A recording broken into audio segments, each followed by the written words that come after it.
गजाननं भूतगणाधिसेवितं कपित्थजम्बोफलचारुभक्षणम् उमासुतं शोकविनाशकारिकं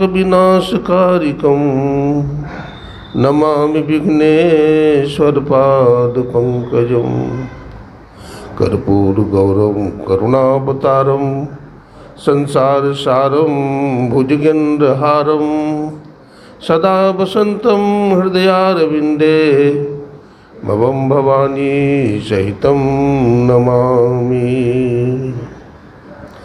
बंधो गुरुपदकंज कृपा सिंधु नररूप हरि महामोहतम पुंज जासु वचन रवि कर निकर।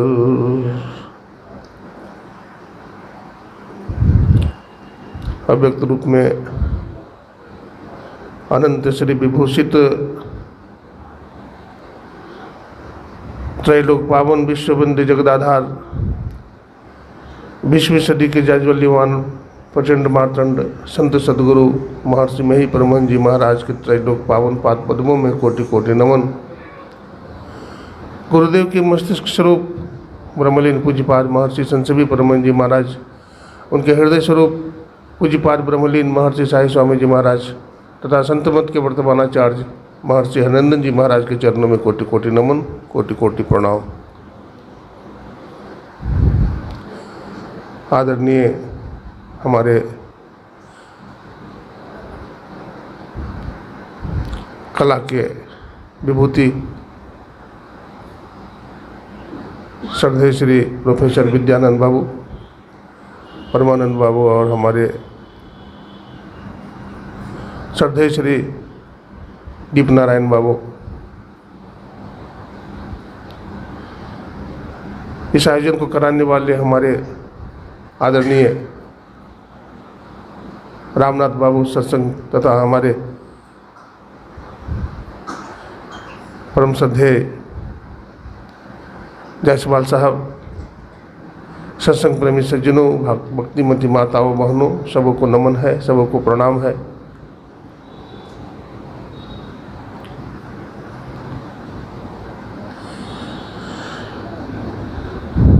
अभी आप लोग आदरणीय दीप नारायण बाबू से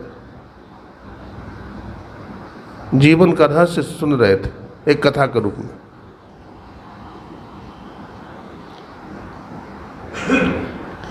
हमारा जीवन, हमारी आयु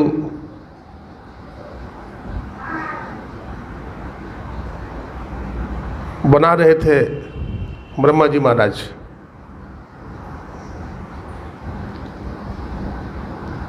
तो उसमें बहुत लोग बैठे थे।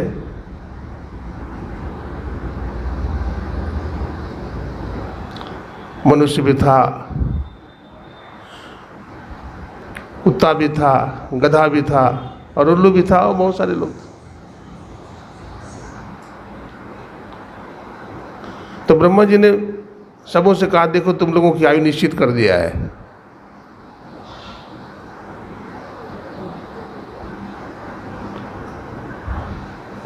तो कुत्ता से कहा कि तुम्हारी आयु मैंने 40 साल निर्धारित किया है। कुत्ता ने कहा, प्रभु ये 40 साल बहुत ज़्यादा है, इतनी लंबी उम्र नहीं चाहिए। तो ब्रह्मा जी ने कहा, कम कर दूं? बोला हाँ कम कर दीजिए। तो 20 साल ठीक है?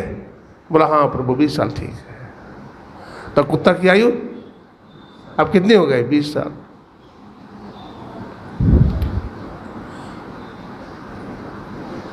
मनुष्य को बुलाया तो कहा, भगवान हमारी उम्र कितना दिए? तो बोला तुम्हारा उम्र भी 40 साल दे दिया। बोला प्रभु 40 से हमारा क्या होगा? बोला चलो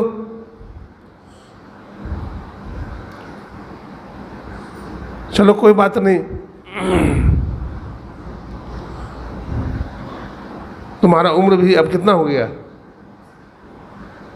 आदमी का उम्र बढ़ गया, और तो आदमी का उम्र कितना हो गया अब? 40 से 20 60। फिर गधा से कहा तुम्हारा उम्र भी निश्चित कर दिया। बोला कितना?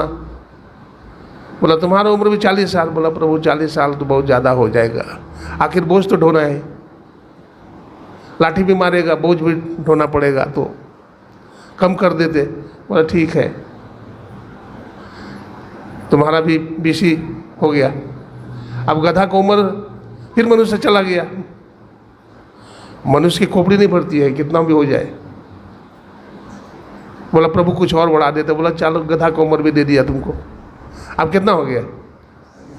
हाँ 80। फिर कहा, उल्लू ने कहा प्रभु हमारा उम्र बोल रहा, तुम्हारा उम्र भी 40 साल दे दिया। बोला प्रभु बहुत ज़्यादा है, तो कितना चाहिए? आधा कर दीजिए। तो उल्लू का भी उम्र मिल गया मनुष्य को ही, तो मनुष्य कितना साल का हो गया? 100 साल का। अभी और इसकी इच्छा खत्म नहीं होगी। दुनिया का सब चीज़ भी बांध करके इसको दे दीजिएगा, धन दौलत पद प्रतिष्ठा, धरती आकाश पाताल भी दे दीजिएगा तो भी कहेगा कुछ कमी है महाराज। जो 10 20 50 भय सत होय 1000 तो लाख भगेगी। हाँ, कोटि अरब खरब धरापति होने की चाह जगेगी, सुंदर एक संतोष विनाशठ, तेरी तो भूख कभी ना मिटेगी। मनुष्य की खोपड़ी कभी भरती नहीं है, ये कभी भरता नहीं। तो कैसे भरेगी? इसमें राख डालिए। क्या डालिए? राख।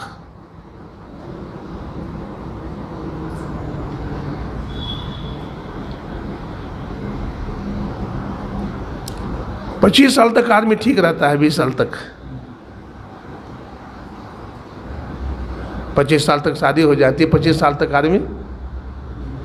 आदमी बिल्कुल ठीक ठाक।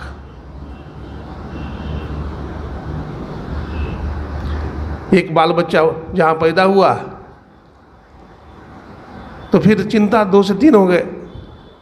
हाँ, शादी के पहले तो एक ही था, शादी हुई तो 2 हो गए, फिर बाल बच्चा हुआ तो 2 3 फिर 4, इस तरह से बढ़ते जाता है। और जीवन में फिर तनाव बढ़ता है, टेंशन बढ़ता है, लड़ाई झगड़ा बढ़ता है। आदमी खूब काम करता है, गधा की तरफ बोझ ढोता है ना। 25 साल के बाद आदमी गधा बन जाता है, 50 साल तक गधा बना रहता है, खूब बोझ ढोता है, थक करके चूर हो जाता है।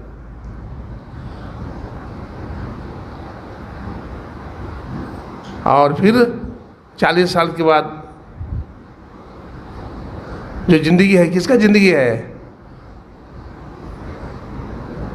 कुत्ता की जिंदगी है। हाँ, कुत्ता की जिंदगी है। फिर भों भों करता है, रिटायरमेंट मिल गई, घर में आकर बैठ गया, कुर्सी पर बैठा रहता है। बेटा बोलता है, बहू बोलती दरवाजा पर बैठिए, कुर्सी लगा कर बैठा रहता है। अब भों भों करते रहेगा, जरा सा कुछ गड़बड़ी करेगा पोता पोती तो भों भों करेगा वहीं से बैठे बैठे। कुत्ता वाली जिंदगी मिली है। उसके बाद फिर किसकी उम्र है? उल्लू का। 80 साल के बाद खाट पर पड़ा रहेगा, बहुत तरह की बीमारी हो जाएगी। अब बीमारी हो जाने के बाद भी डॉक्टर के पास जाता है तो बीमारी जल्दी ठीक नहीं होती है। सर्दी हो गई, खांसी हो गई महाराज, गठिया हो गया, शुगर हो गया, बीपी हो गया, गोली खा लो। गोली खा लिया, ठीक नहीं हुआ, बीमारी भी ठीक, बीमारी भी ऐसी कड़ी बीमारी होती है बुढ़ापा में कि ठीक नहीं होती जल्दी। डॉक्टर भी परेशान, रोगी भी परेशान। वो दरवाजा पर बेड पर बैठा रहेगा, उल्लू की तरह इधर देखेगा, कभी उधर देखेगा, क्योंकि उल्लू से जिंदगी मिली है।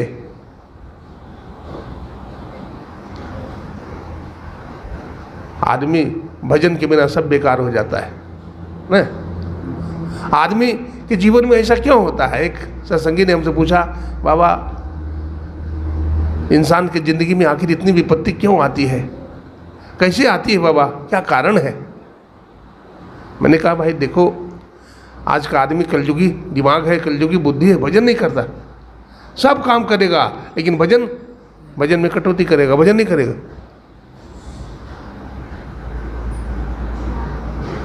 भजन में बैठा है, कोई आ गया मिलने के लिए, फट से उठ जाएगा भजन छोड़ करके। तनिक भी धीरज नहीं है। भजन छूट जाए तो छूट जाए, संसार को तो लूटेंगे।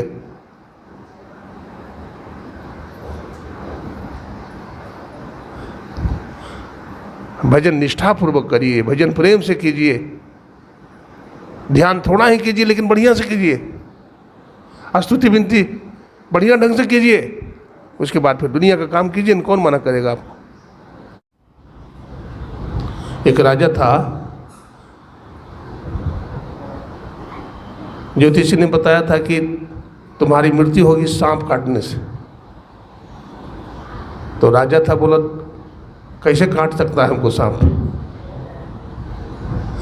हमारे लिए शीश महल बनाओ।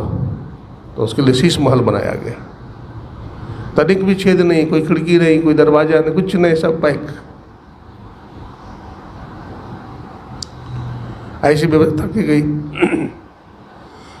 लेकिन पूजा करता था वो, तो माली उसके लिए फूल लेके जाता था, तो फूल में ही वो कीड़ा था, सांप उड़ करके काट लिया, मृत्यु हो गई। रावण भी अपने नगर को सुरक्षित रखा था न। रावण ने लंकापुरी को पूरा घिरवा दिया था, ऊंची दीवार, कोई फांद न सके, कोई घुस न सके शत्रु। लेकिन फिर भी आक्रमण हुआ। हनुमान जी महाराज ने पूरी लंकापुरी को जला दिया, राख कर दिया, जला कर दिया ना।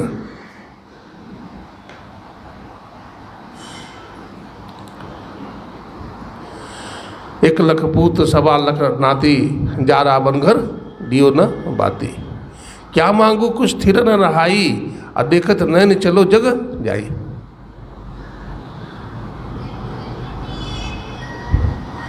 सोने की लंक समुद्र से खाई, जा रावण की खबर न पाई।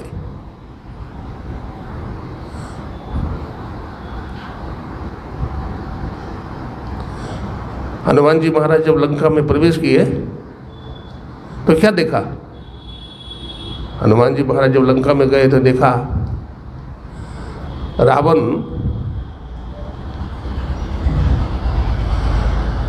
जिस कमरा में सोया है, कमरा में दारू रखा हुआ है, पूरा बहुत तरह का मांस रखा हुआ है जानवरों का, बहुत सारी सुंदरियां, बड़ा विभत्स रूप देखा। हनुमान जी महाराज सोचे कि कहाँ हम जाएं, पूरा घूमने लगे। मेघनाथ की धर्मपत्नी पतिव्रता नारी थी, सुलोचना, और रावण का भाई का नाम क्या है? कुंभकर्ण। कुंभकर्ण की जो पत्नी थी वो भी पतिव्रता नारी थी। सोया था कौन? कुंभकर्ण। हनुमान जी जब आग लगा दिया था ना, लपट चारों तरफ पूरा लंका पूरी को पकड़ लिया, धाए धाए जलने लगी लंका। ये भगवान से प्रार्थना करती है, प्रभु ये मकान जल जाएगा, हम लोग भी मर जाएंगे, हमारे पतिदेव सोए हुए हैं। देखिए लपट जो है उधर नहीं गया। हनुमान जी महाराज ढूंढने लगे कि भाई भगवान का भक्त का मकान तो यहाँ है नहीं। गोस्वामी तुलसीदास जी लिखे हैं, मंदिर मंदिर प्रतिकर शोधा।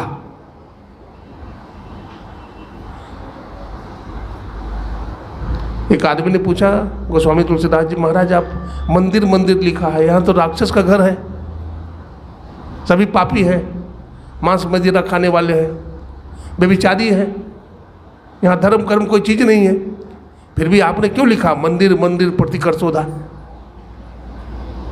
कहा तुम नहीं जानते हो, हम लिखे सो सही है लिखे। बोला कैसे सही लिखे हैं? बोला हम जो लिखे हैं प्रभु राम की कृपा से लिखे हैं, हम अपने से थोड़े लिखे हैं, इसलिए जो लिखे हैं वो सही ही है।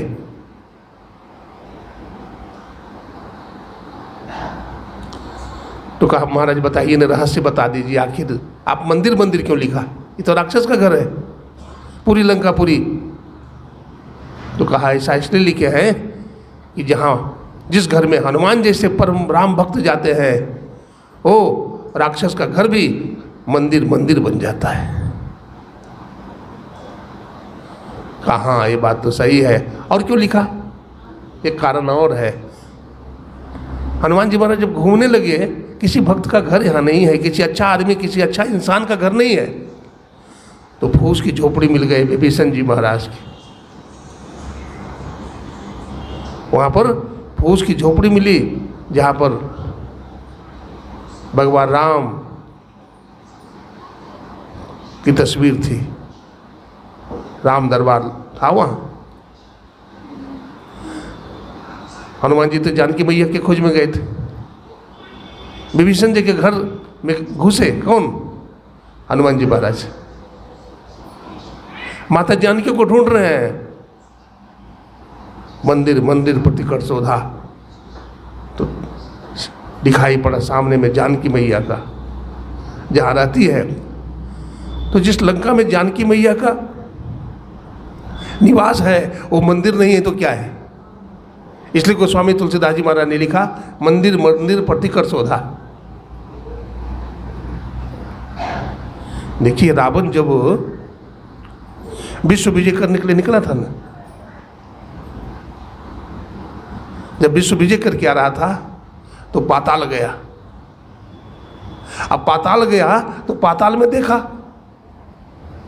एक कुबेर का बड़ा सुंदर मूर्ति देखा।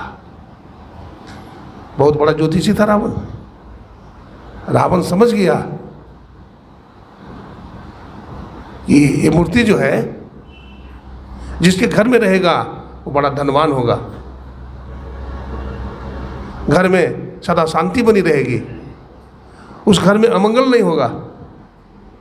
तो रावण के मन में लालच आ गया, बोले मूर्ति को हम ले जाएं, जैसे भी ले जाएं, लेकिन उसमें लक्षण ये भी था कि मूर्ति को काटा नहीं जा सकता है,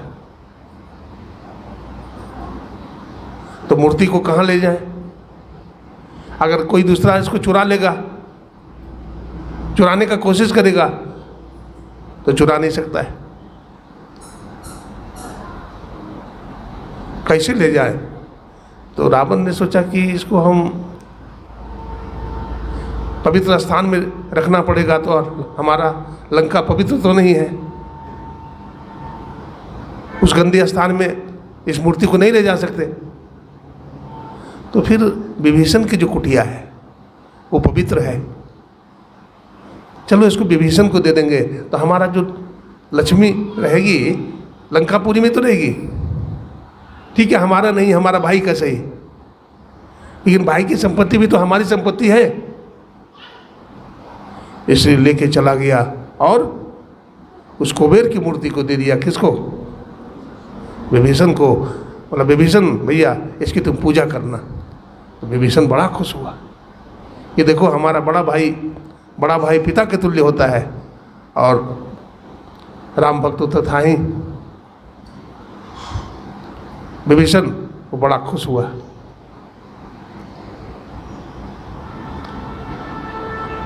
रावण इतना बलशाली था, चले रावण डोले धरनी। रावण जब चलता था तो धरती कांपती थी। सभी देवी देवता को उन्होंने बस में कर लिया था, और शनि देव जो प्रबल देव है उसको उल्टा लटका कर रखा था। इतना प्रताप था रावण का, लेकिन फिर भी रावण अपने पाप के कारण, अपने अत्याचार के कारण रावण मारा गया।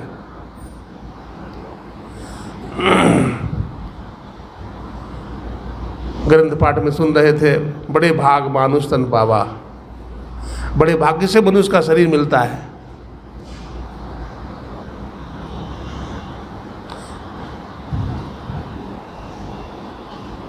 साधन धाम मोक्ष कर द्वारा। मनुष्य के शरीर में साधन है। क्या है साधन? इसमें मोक्ष का दरवाजा लगा हुआ है। ये मोक्ष का दरवाजा किसी अन्य जीव में नहीं है, केवल है तो मनुष्य मात्र में है। इसलिए देवी देवता भी मनुष्य का शरीर चाहते हैं। हर प्राणी मनुष्य बनना चाहता है। अच्छा, परमात्मा ने मनुष्य का शरीर भी जिसे बनाया, तो जो चीज़ बहुत महत्वपूर्ण हो, बहुत सुंदर हो, तो परमात्मा को चाहिए इसको दीर्घायु बनाना चाहिए, अल्पायु नहीं बनाना चाहिए। लेकिन परमात्मा ने इसको क्या किया? अल्पायु बना दिया। पानी का सब बुदबुदा यह तन ऐसा हो। परमात्मा ने इसको महत्वपूर्ण बनाया, 84 लाख योनियों में श्रेष्ठ बनाया, लेकिन इसको क्षणभंगुर बना दिया। ये शरीर कब छूट जाएगा इसका कोई हिसाब नहीं है, इसका कोई टाइम टेबल नहीं है। इसलिए मनुष्य बार बार सोचता है जी अभी भजन क्या करेंगे, अभी तो बच्चा है, जवानी में भजन क्या करेंगे महाराज, बुढ़ापा में कर लेंगे। अब बुढ़ापा में सच माने भजन नहीं होता, बुढ़ापा में भजन नहीं होगा। अगर आपने बालापन में भजन नहीं किया, जवानी भी बर्बाद कर दिया, तीसरापन में भी भजन नहीं किया, तो चौथापन में क्या होगा? लक्ष्मीपति जी महाराज कहते हैं, वृद्ध भय तन कापन लागे, कपपित बात भरी, और लक्ष्मीपति पछतात सेज पर अब हम का करी। कुछ नहीं बनेगा वहाँ तो रोइएगा आप। वहाँ ऐसी अनुकूलता ही नहीं मिलेगी कि आप भजन कर पाइएगा। हाँ, अगर जवानी में आपने भजन किया है, तीसरापन में भी थोड़ा भजन किया है, तब उसका प्रभाव, उसका संस्कार बना रहेगा, और उसी के प्रभाव और संस्कार से आप वहाँ पर स्थिर रहेंगे, दुख को सहन कर पाएंगे, आप में थोड़ी तितिक्षा होगी। वरना घुट घुट करके प्राणी मर जाता है। इसलिए समय को बर्बाद नहीं करना चाहिए, ये भी होगा। हम लोग बेफिजूल समय को बर्बाद करते रहते हैं। आज कहे मैं काल भजूंगा, काल कहे फिर काल, आज काल के कर दे अवसर जासे चाल। कबीर साहब ने कहा, टाला टोला दिन गया ब्याज बढ़ता जाए। आप भजन को टालिएगा तो ब्याज बढ़ता चला जाएगा। किसी व्यापारी से आपने सूद पर पैसा लिया है तो ब्याज बढ़ेगा कि नहीं? आप नहीं दीजिएगा तो बढ़ता चला जाएगा। अब ब्याज का भी चक्रवृद्धि ब्याज लगेगा, आपको चुकाना पड़ेगा। ऐसा भी नहीं है कि आप मना कर सकते हैं। कर्म का फल आपको तो भोगना ही पड़ेगा, जैसे भी भोगना है। एक सेठ जी थे, ठीक है, एक सेठ जी थे तो बड़े सच्चे और ईमानदार थे, बहुत धन संपत्ति थी उनको। उनके पास कोई भी आदमी आता था लेने के लिए पैसा, तो उनके पास एक दो मुंशी था। मुंशी कहता था, सेठ जी ये आया है पैसा लेने के लिए, कितना पैसा चाहिए? तो सेठ जी से कहता था 20,000 चाहिए। तो ठीक है, बही में लिख लो और इसका साइन अथवा अंगूठे का निशान ले लो। पैसा दे देते थे, लेकिन सेठ जी पूछते थे इस जन्म में चुकाओगे कि अगले जन्म में? ये बात पूछते थे। तो कोई कहता था इसी जन्म में दे देंगे, और कोई कहता था अगला जन्म में देंगे। एक जो पैसा लेने वाला आया, कितना पैसा चाहिए? तो 50,000 रुपये। तो ठीक है लिख लो, बही में लिख लिया। कब दोगे? तो कहा कि अगला जन्म में। अब वो तो अच्छा चोर, सेठ जी बहुत पैसा वाले थे, वो देख लिया सब कुछ, तिजोरी कहाँ है, कहाँ क्या सामान है, सब देख लिया। और चोर क्या किया? बाहर नहीं निकला, जिधर गौशाला थी गौशाला की तरफ चला गया। जहाँ गाय बत्ती छिप गया अंधेरे में। शाम का समय हो गया, रात हो गई। वो चोर उसी तरह से दुबक करके बैठा रहा गाय के पास। रात में सेठ जी की जो गायें थी वो आपस में बात कर रही थी आदमी की भाषा में। बहन जी, आपको आए कितने साल हुए? बोला हमारा तो यहाँ आए हुए 5 साल हो गए। तो आप कैसे आ गए यहाँ? बोला सेठ जी से हम पैसा लिए थे उधार, अब पैसा वापिस नहीं किए तो हमको गाय शरीर में आना पड़ा। अब 5 साल से दूध देकर हम कर्जा चुका रहे हैं, अभी तक चुका नहीं। चुक जाएगा तो मैं चली जाऊंगी। देखिए पैसा जब पूरा चुक गया तब गाय मर गई। गाय मर गई, फिर चला गया। चुकाना पड़ेगा। ऐसा नहीं कि हम जो करते हैं अल्लाह भी अभी नहीं जानता है। हम किसी का बेईमानी शैतानी करके छीन लिए, ले लिए, चुरा लिए, कर्म का फल भोगना पड़ेगा। कर्म के फल से आप नहीं बच सकते। उपनिषद में आया है अवश्य में भोक्तव्यम कृतम कर्म फलम शुभा शुभम। कर्म जैसा भी करिएगा आपको भोगना पड़ेगा। अच्छा कर्म कीजिएगा तो अच्छा फल मिलेगा, अब बुरा कर्म कीजिएगा तो आपको बुरा फल मिल जाएगा।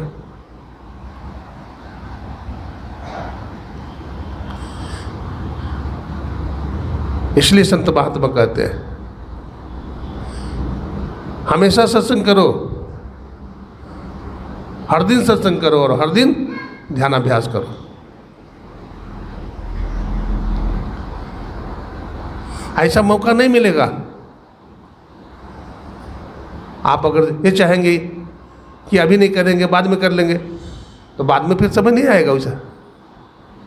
अभी आपके पास समय है। देखिए भजन करने के लिए केवल ऐसा नहीं है कि हमारे पास अभी 40 साल का और समय है, हैं?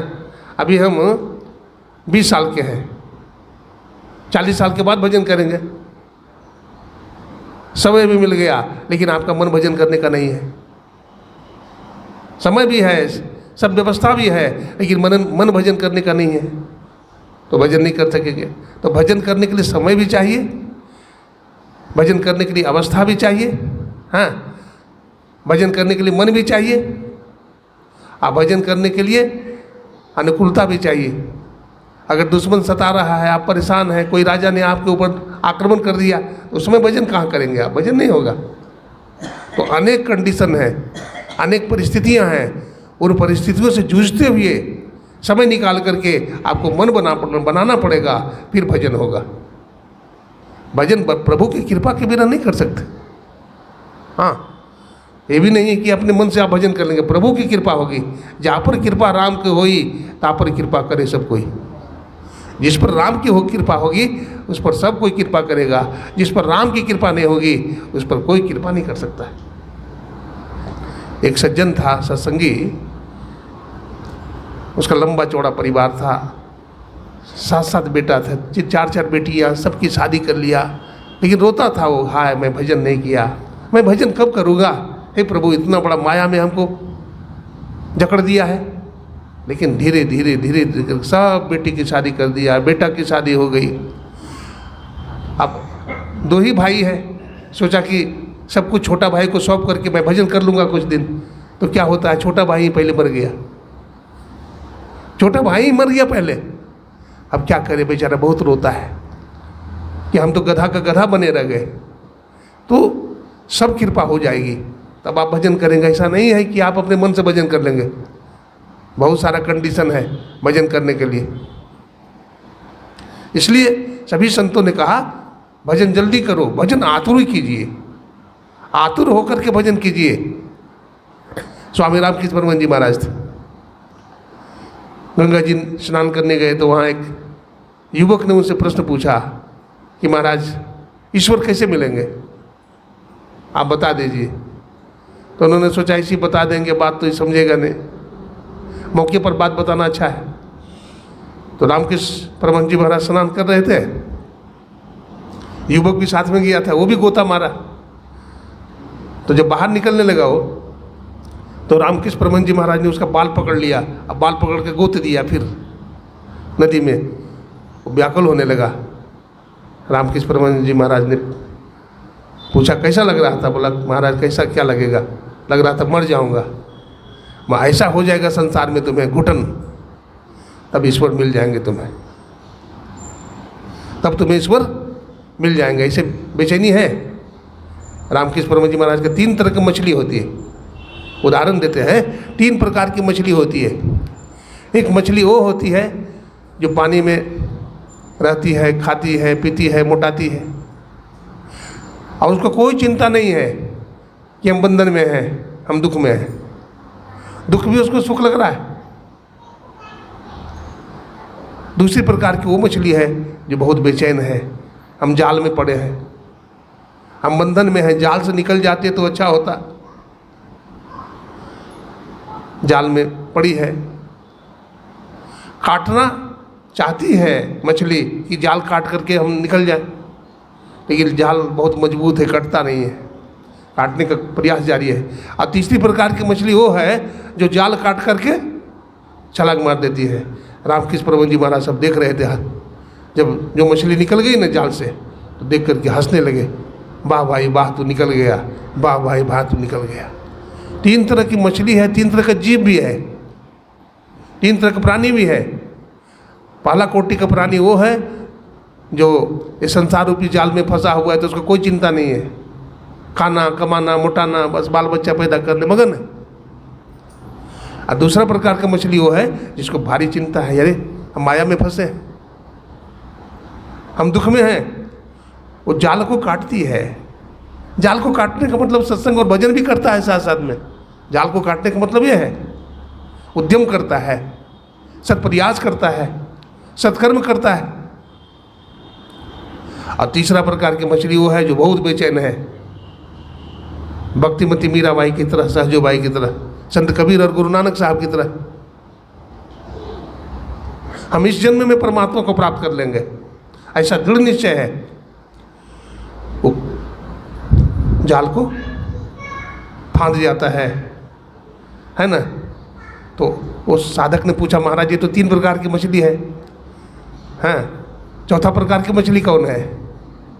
चौथा प्रकार की मछली कौन है? तो रामकृष्ण ने कहा चौथा प्रकार की मछली वो है जो जाल के पास जाता नहीं है, तो फंसेगा क्या? वो जीवन मुक्त है। जीवन मुक्त ब्रह्म पर चरित सुनहि तज ध्यान, जे हरि कथा न करहि रति, तिनके ही पाषाण। जीवन मुक्त ब्रह्म पर। ये जीवन मुक्त मुनि ऐसे होते हैं जो सदा ब्रह्म का चिंतन करते हैं, ब्रह्म में डूबा हुआ रहेगा। मछली को देखते हैं पानी में रहती मस्त, सुखी मीन जो नीर अगाधा। मछली अगाध पानी में सुखी रहती है, थोड़ा सा पानी में मछली दुखी रहती है। भक्त भी बड़ा खुश रहता है जो भजन करता है, सत्संग करता है, उसका खुराक।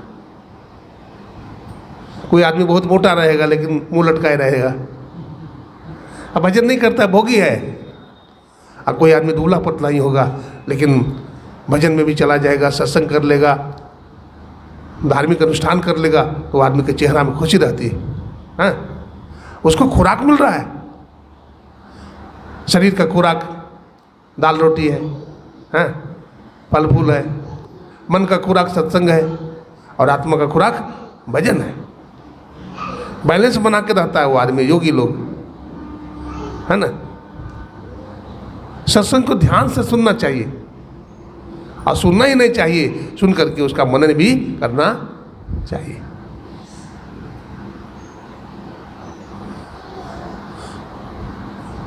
हम जीवन में कैसे सुखी हों? देखिए, एक बार हम वृंदावन गए थे, तो वृंदावन में एक माता जी है, सत्संग में बड़ी निष्ठा है, यद्यपि अपना मत की नहीं है, वो दूसरे मत की है। श्री श्री रविशंकर जी महाराज के शिष्य हैं वो। लेकिन हम लोग भी जाते हैं तो हम लोगों को भी बुलाती है वो। कोई भी महात्मा चला जाता है तो धार्मिक है, सबसे सत्संग सुनती है वो। तो सत्संग की समाप्ति हो गई तो माता जी कहा, बाबा आप लोग के आशीर्वाद से तो हमको सब कुछ है, लेकिन बाबा हमारे मन में शांति नहीं।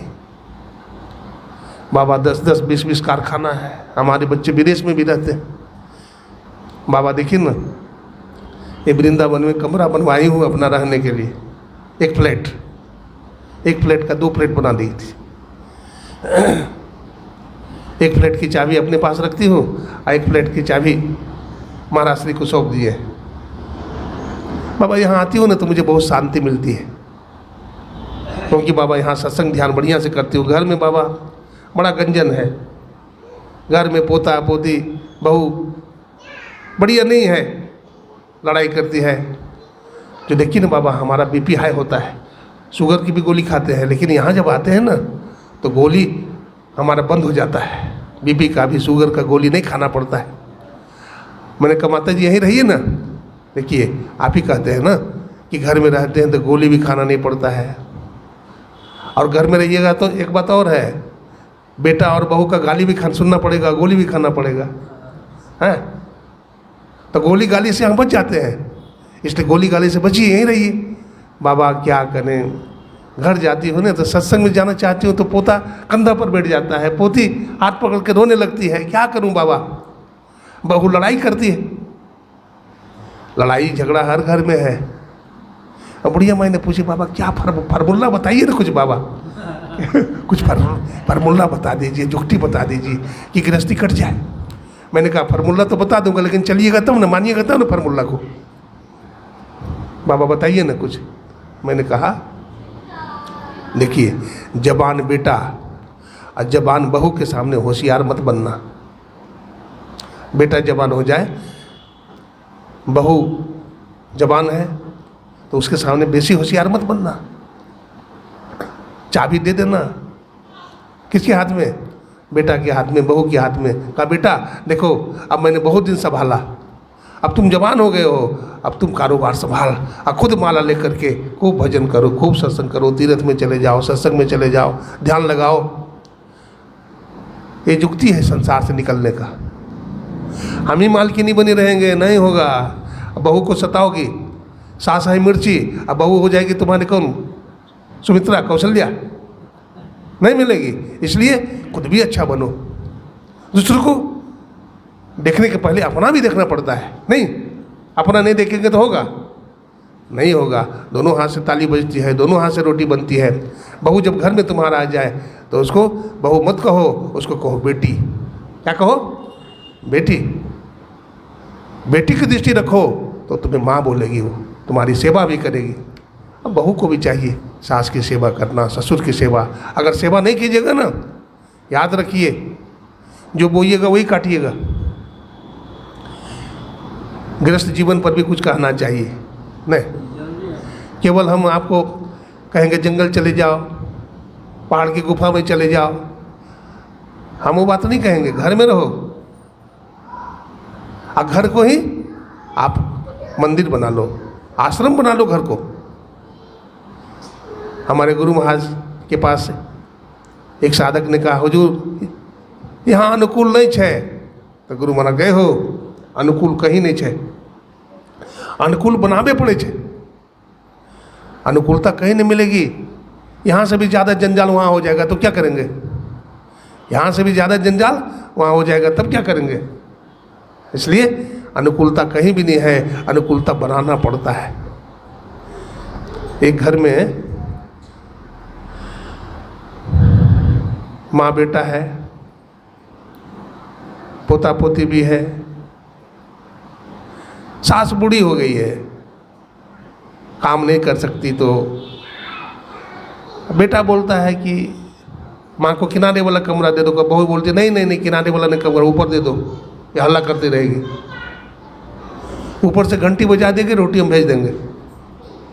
बूढ़ी हो गई बेचारी, तो उस बुढ़िया को बासी भोजन दिया जाता है, और जिस कमरा में रहती है गंदा संदा कमरा है, कोई झाड़ू नहीं, कुछ पोछा नहीं, मक्खियाँ बन बन करती है। अब बुढ़िया माई बेचारा क्या करे, रोती रहती है। रोटी दे दिया तो ठीक है, नहीं दिया तो ठीक है। पोता गेंद खेल रहा था, और गेंद जो फेंका ना तो बुढ़िया दादी के कमरा में चला गया। तो गेंद लाने के लिए गया बूढ़ा, ओ लड़का, तो देखा दादी माँ रो रही है। बोला माँ माँ माँ तुम रो रही हो? तो गेंद जो आया ना तो एक बर्तन था,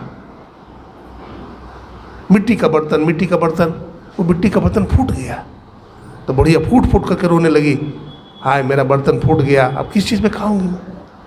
तो पोता बोलता है दादी माँ आप बर्तन के लिए रो रही हो? देखा बर्तन से बहुत काला हो गया है, बदबू निकल रही है, उसको रखे हुई है। दादी माँ बोला नहीं माँ दे दो, नया बर्तन दे दूंगा मैं ला करके। और सुनो अब ये बर्तन में नहीं खाना है, तुम्हें चांदी का बर्तन में भोजन मिलेगा, चांदी के बर्तन। वो लड़का क्या किया, होशियार था, 10 साल का बच्चा था, अपने माँ से चाबी मांग लिया, लाओ चाबी, तिजोरी के चाबी मांगा। बोला माँ चाबी दो, माँ ने दे दिया बेटे को चाबी, एक ही बेटा था। बेटा ने क्या किया, लॉकर खोला और वही मिट्टी का बर्तन जो है एक कपड़ा में बांध दिया जिसमें सोना चांदी रखती थी बहू, नोट पानी रखती थी, उसी में एक कपड़ा में अंदर डाल दिया। अब माँ को ज़रूरत पड़ा तो खोलती है, गहना निकालने के लिए देखती है कि बदबू आ रही है। बदबू कहाँ से आ रही है? तो फिर इधर उधर कपड़ा हटाती है, जेवर हटाती है, गहना हटाती है, तो जहाँ गहना रखा हुआ है उसी के नीचे में एक पोटली में बंधा हुआ है वो मिट्टी का बर्तन। बदबू आई, डाउट हुआ मन में किसने ऐसा किया। तो हमारा बेटा पप्पू ने चाबी लिया हमसे, बोला बेटा पप्पू तूने रखा है? बोला हाँ माँ मैंने रखा। बोला क्यों रखा तूने? बोला दादी इसी में खाती थी ना। बोला हाँ, तो क्या कहना चाहते हो? दादी इसी में खाती है तो इसको मैं बढ़िया से रख दिया हूँ सुरक्षित, आपको भी इसी में खिलाऊंगा ना, इस घर की परंपरा है ना, तो परंपरा का पालन करूंगा। एक झापड़ मारती मुंह पर, तुम ही ने बोलती हो घर की परंपरा निभाना चाहिए, तो मैं भी परंपरा निभाऊंगा, तुम्हारे लिए रख दिया हूँ, इसी में तुम्हें भोजन दूंगा। अब तो आँख खुल गई कि अरे ये तो ऐसा ही होने वाला है। हमारा बेटा समझदार हो गया है, वो अपने को संभाल ली और क्या किया, चल चल बेटा चल, दादी का कमरा बदल देती हूँ आज। जो बढ़िया कमरा था अटैच चकाचक, वही कमरा अपने सास को दे दिया। माँ अब आप इसी कमरा में रहोगी। और वो बर्तन तो फेंक ही दिया बेटा ने, अब चांदी का बर्तन में भोजन करती है, उसका सेवा शुश्रूषा करने लगी। घर नरक से स्वर्ग बन गया। सेवा कीजिए घर में, कि बोल रोइए मत गाल पर हाथ रख करके, अजी हमारा तो भाग में ऐसा है, अजी तो भाग में, करनी में परिवर्तन लाइए, घर में स्वर्ग आने में देर नहीं है, स्वर्ग आ जाएगा घर में। गोस्वामी तुलसीदास जी कहते हैं, क्या कहते हैं, जहाँ सुमति तहाँ संपत्ति नाना, जहाँ कुमति तहाँ विपत्ति निधाना। परिवार में जहाँ सुमति है वहाँ संपत्ति है, और परिवार में जहाँ कुमति आ गया, लड़ाई झगड़ा हो गया, मन भिन्नता आ गई, मनोवैमनस्य आ गया, तो फिर वहाँ नरक आ जाएगा। इसलिए घर में परिवार में एक अच्छा माहौल बनाइए, और अच्छा माहौल तभी बनेगा जब सेवा कीजिए, पति की सेवा कीजिए। माता बहन ने करे को कपड़ा माथे पर नहीं है, मैं कहता हूँ ना कपड़ा सब माथा पर रखिए, है ना। सभी माता बहनों को कपड़ा आंचल अपने माथा पर रखना चाहिए, नहीं तो पति की आयु छीन होती है ना। मैं क्या कह रहा था, आइए विषय पर क्या कह रहा था।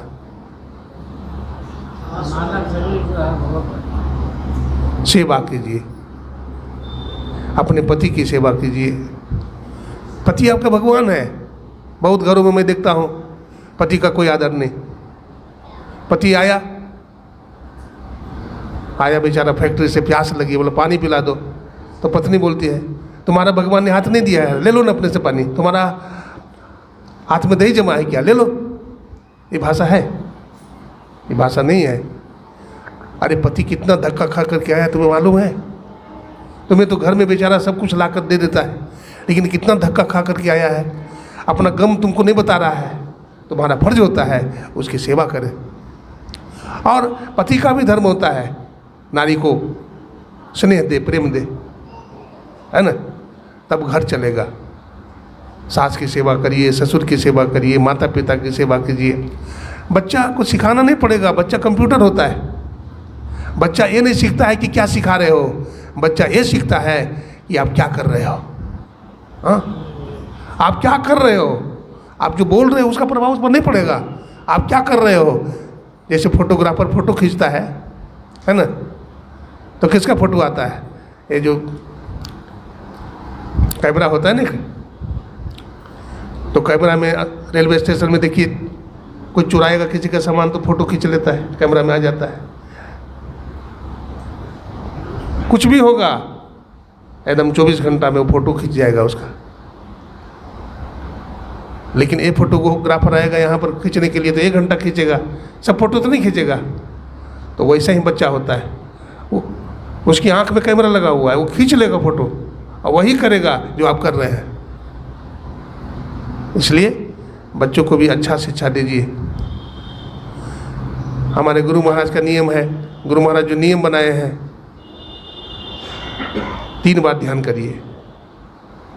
ब्रह्ममुहूर्त में उठिए तो ध्यान करिए, अपराह्न काल में ध्यान कीजिए और शाम के टाइम में ध्यान कीजिए। गुरु महाराज का बनाया हुआ नियम है।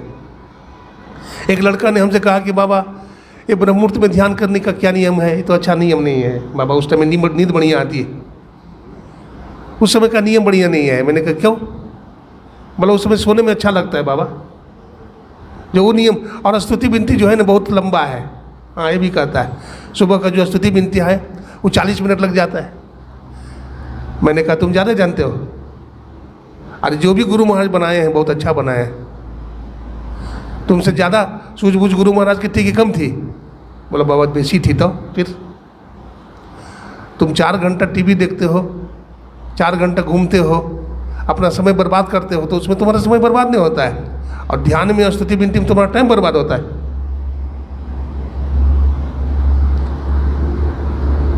ब्रह्ममुहूर्त के समय में आप ध्यान करेंगे तो आपका बहुत कुछ बढ़ जाएगा, आपका स्वास्थ्य अच्छा रहेगा, प्रभु की कृपा मिलेगी आपको। आप आवागमन के चक्र से सदा के लिए निकल जाएंगे, आप में अच्छे अच्छे संस्कार आएंगे। डॉक्टर के पास पैसा नहीं जाएगा, कचहरी में पैसा नहीं जाएगा। आप जग करके तो देखिए, आप सुबह में जो ध्यान करिएगा तो आपको गुस्सा नहीं आएगा। और लड़ाई झगड़ा तो तभी होता है जब गुस्सा होता है। गुस्सा में आप मार देते, आपको मार देता है, FIR हो जाता है और आप जेल में चले जाते हैं। कचहरी में पैसा बर्बाद होता है, दवा में पैसा बर्बाद होता है, ये सब पैसा बच जाएगा और आपको दुनिया में ज़्यादा भों नहीं करना पड़ेगा। कम पैसा में काम चलेगा और समय का सदुपयोग होगा, आप भजन कर पाएंगे। तो बहुत सारी बात है, इन सारी बातों को बिल्कुल ध्यान में रखना चाहिए, तब हम सुखी हो पाएंगे, हमारा घर हमारा परिवार सुखी रह पाएगा। हमारे जो दादा गुरु थे बाबा साहब, वो कहते थे मृत्यु और चिता में जलने के पहले मोक्ष प्राप्त करो। मृत्यु और चिता में जलने के पहले मोक्ष प्राप्त करो। ये मानव का जीवन केवल खाने सोने के लिए नहीं मिला है। ये मानव का जीवन केवल खाने सोने के लिए नहीं मिला है, ये मानव का जीवन भजन करने के लिए मिला है। अर्थ धर्म काम और मोक्ष, ये जीवन के 4 पुरुषार्थ है ना। ये चारों पुरुषार्थ की प्राप्ति करनी है, इस जीवन में करनी है।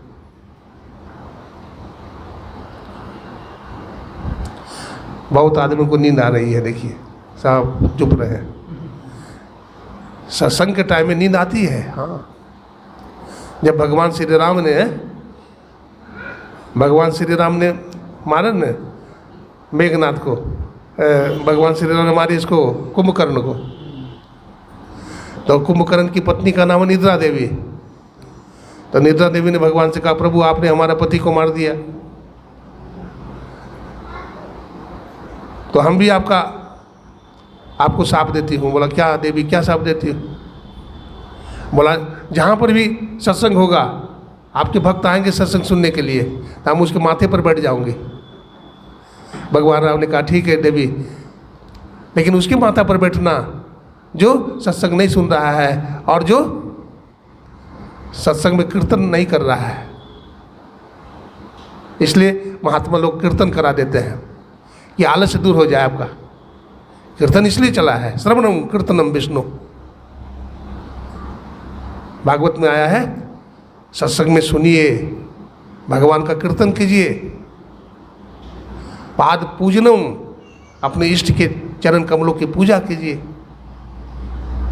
जैसे नवदा भक्ति है ना, उसी तरह से भागवत में भी 9 प्रकार की भक्ति आई है। तो शास्त्र को बढ़िया से समझना चाहिए, सुन करके इसका मनन करना चाहिए। अभ्यास एक बहुत बड़ी चीज है। आप रोज अभ्यास करेंगे तो ध्यान भी सरल हो जाएगा। एक आदमी हाथी का व्यापार करता था, हाथी पालता था, अपने बच्चा को पहलवान बनाना चाहता था। तो हाथी ने बच्चा दिया तो कहता उठाओ इसको, 2 बार 4 बार उसको रोज उठाता था। तो हाथी बड़ा हो गया तो भी उठा लिया। प्रैक्टिस में बहुत शक्ति है। प्रैक्टिस का नाम गुरु है, और प्रैक्टिस नहीं करने का नाम चेला है। Practice makes a man perfect, but not only practice makes a man perfect, but perfect practice makes a man perfect. हम प्रैक्टिस करें परफेक्ट, नहीं, बढ़िया प्रैक्टिस करें। ध्यान, हमारे गुरु महाराज, ध्यान अभ्यास करो सद सद ही। हम ध्यान नहीं करते, ध्यान का अभ्यास करते हैं। गुरु महाराज कहते हैं, ध्यान अभ्यास करो नीत, ओहि में ही निज हित, अति ही प्रसन्न चित्तासनमुपासना। ध्यान अभ्यास करो नीत, ओहि में ही निज हित, अस्ति ही प्रसन्न चित्त असनमुपासना। इसका मतलब हुआ, ऐ साधको, नित्य प्रति ध्यानाभ्यास करो, तुम्हारा परम मंगल होगा, तुम्हारा परम कल्याण हो जाएगा। जिसको ध्यान का अभ्यास नहीं है, जो अभ्यासी नहीं है, अथवा सत्संग सुनने का भी जिसका अभ्यास नहीं है, कोई पहलवान को बुला लीजिए, कोई हरवाहा को बुला लीजिए, कहीं बैठो 2 घंटा सत्संग सुनो, तो 5 मिनट में नहीं बैठ सकता है, बैठेगा। और कहीं हर जोतिए तो 10 घंटा हर जोत देगा, 2 क्विंटल बोझा पहाड़ पर चढ़ा देगा, लेकिन 5 मिनट सत्संग में नहीं बैठ सकता है। आलस आएगा, निद्रा आएगी, अभ्यास नहीं है, भाग जाएगा। तो ये संस्कार से होता है। संस्कार बनाइए, अपना संस्कार बनाइए, अपने बच्चों का संस्कार बनाइए। कोई घर में आप कि आते हैं अतिथि, उनको प्रणाम करते हैं आप, तो आपका बेटा भी प्रणाम करता है, आपकी बेटी भी प्रणाम करती है। किसी किसी घर में देखते हैं, जाते हैं तो छोटा छोटा बच्चा बच्ची आकर के प्रणाम करती है। माता पिता अच्छा सिखाया उसको, और किसी किसी घर में कुछ नहीं, कोई मतलब नहीं। तो अपने बच्चों को भी अच्छा बनाइए, ताकि बच्चा धर्म कर्म को समझे और फिर आपका भी सेवा करे। ये संस्कार का आदान प्रदान होता है। मनुष्य एक सामाजिक प्राणी है। हर प्राणी के जीवन में दया होनी चाहिए, संतोष होना चाहिए, पुरुषार्थ होना चाहिए, सेवा होना चाहिए। संगति का रंग हर पर पड़ता है। अच्छी संगति करेंगे अच्छी बुद्धि होगी, बुरी संगति करेंगे बुद्धि खराब हो जाएगी। जब तक जीवन है, फुर्सत न होगी काम से, कुछ समय ऐसा निकालो, प्रेम करो भगवान से। बहुत दिन तक यहाँ सत्संग हुआ। हमारे आदरणीय श्री रामनाथ बाबू और हमारी श्रद्धेय संतोष बहन जी, ये दोनों ने बुलाया कि बाबा एक बार आया जाए, लंबा समय दीजिए। हम तो रोज़ कहते हैं जाएंगे, लेकिन ये कहते नहीं बाबा, कल भगवान कृष्ण का जन्मदिन है ना, जन्माष्टमी है, तो उसको करके जाइए। तो मैं भी मान गया। आप लोग आज अधिक से अधिक संख्या में आए हैं। आप लोग इसी तरह से आइए, सत्संग सुनिए, लाभ उठाइए। हम आदरणीय श्री रामनाथ बाबू और संतोष बहन, इनके 2 बेटा है। छोटा को तो हम जानते हैं, छोटा बेटा का नाम है सत्यकाम, और बड़ा बेटा का नाम है राजीव चौधरी। दोनों अच्छे हैं। इनकी माता श्री जो है अभी बंगलौर में है, वो भी बहुत अच्छी है। उनसे भी हमारी बातचीत होते रहते हैं। हम गुरु महाराज से प्रार्थना करते हैं वो अस्वस्थ है, वो जल्दी से स्वस्थ हो जाए। सबकी निद्रा चली जाएगी, है ना। फिर सुनिएगा।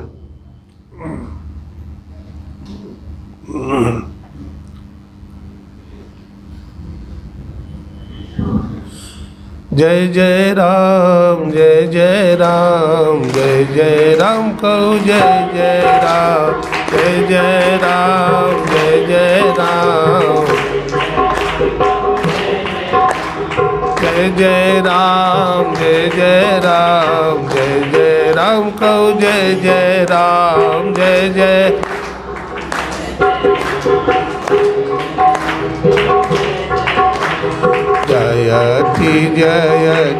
जय राम हो राम राम जयति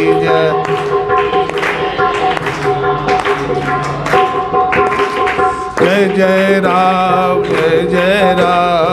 जय राम कहो जय राम जय राम हो राम राम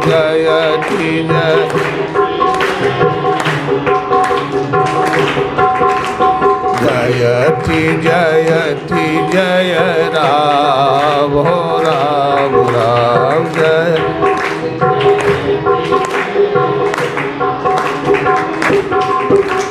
जय राम जय राम कहो जय राम जय राम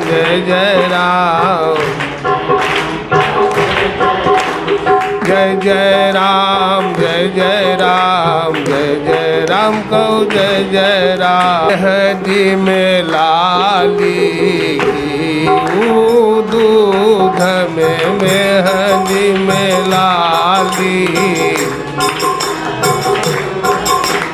मेहंदी में लाली दूध में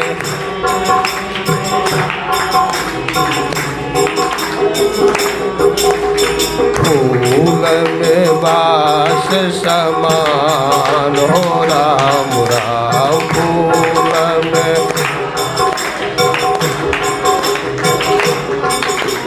जय राम कहो जय राम जय राम जय राम जयति जय राम हो राम राम जयति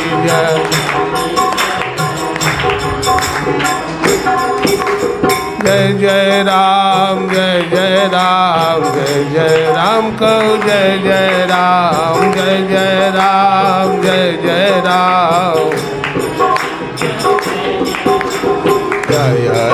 जयति जय राम हो राम राम जयति जय राम हो राम। श्री सद्गुरु महाराज की